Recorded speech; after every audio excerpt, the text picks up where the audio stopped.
दर्शक बंधु गोटे बहुत बड़ा खबर एबे आसीचे ह्यूमान सागरकर जी की प्रकृत अपराधी एबे फेरार हो जाइए कहीं अर्पिता चौधरी एबे ओडिशा छाड़ी कलिकता को जाइए आउ एबे पुलिस टीम एबे से कौन करिसेंती ना गोटे 5 जणिया टीम तैयारी करिसेंती आउ एही टीम एबे कलिकता को जाई अर्पिता चौधरी को गिरफ्त करिबो एबे बहुत बड़ा खबर एबे सुनिबा पई मिलुची। तेबे दर्शक बंधु आपण मानते समस्ते जानिथिबे ह्यूमान सागरकर मृत्यु को प्राय 2 मासर समय पूरी गलानी किंतु आज पर्यंत भी से प्रकृत दोषी ए पर्यंत धरा पड़ू नहीं। दोषी केतेबेले सिम चेंज करुछि तो केतेबेले से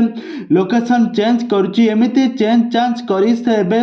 समस्त को चकित करिछि आउ समस्त एबे कन्फर्म होई गलेनी कि प्रकृत दोषी को एबे प्रकृत दंड मिलिबा दरकार काहेकि ना जदि जणे लोक से दोष करना से कहीं काहाको भय करिबो कहीं गणमाध्यम सामना को न आसीबो कहीं ओडिशा छाड़ी बाहर राज्य रे रहिबो कहीं एमिति सिम सब चेंज करिबो।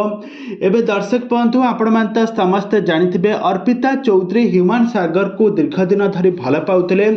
तांको भल पाइबा छलना करी तांको ठारू बहुत सारा टंका संपत्ति तांको ठारू हीरा मुदी एवं कोटी कोटी टंका नहीं जाइथिले घर गाड़ी एमिति कि तांको ठारू सबु शोषि नैथिले टंका आ जेतेबेले तांको भल पाइबा प्रतारणा करी तांको छाड़ी जाइथिले जेतेबेले तांकर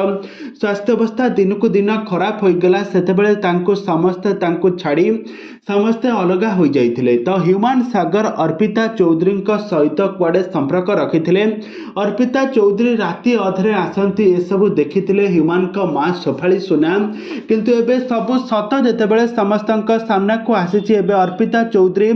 ओडिशा छाड़ी कलकत्ता रे रहुछन्ते आ कलकत्ता को जाइछन्ती ओडिशार पुलिस टीम माने आ सेठारे जाई तांको गिरफ्त करिवार कथा एबे सुनिबा पई मिलुछि काहेकि ना ह्यूमान सागरकर बांधवी जे कि कहीं ह्यूमान सागर का बांधवी जे कि अर्पिता चौधरी से जड़े एते भल कलाकार नुह कि से प्राय एते गीत गाई नाहंती खूब कम गीत गाई किंतु एते टंका से केमिति उपार्जन कले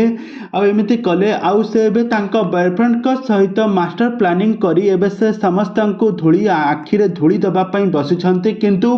आईन आखिरे केही भी धूली देई परिबे नाही आज नुहे तो काली आईन तांको गिरफ्त करिबो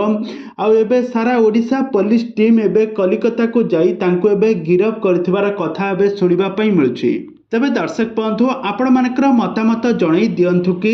ह्यूमान सागरकर प्रकृत दोषी को की प्रकार दंड दिया गले ह्यूमान सागर का आत्मार शांति मिलिबो। आपण मानकर मतामत निहाती भाବରେ कमेंट बॉक्स रे कमेंट करंतु।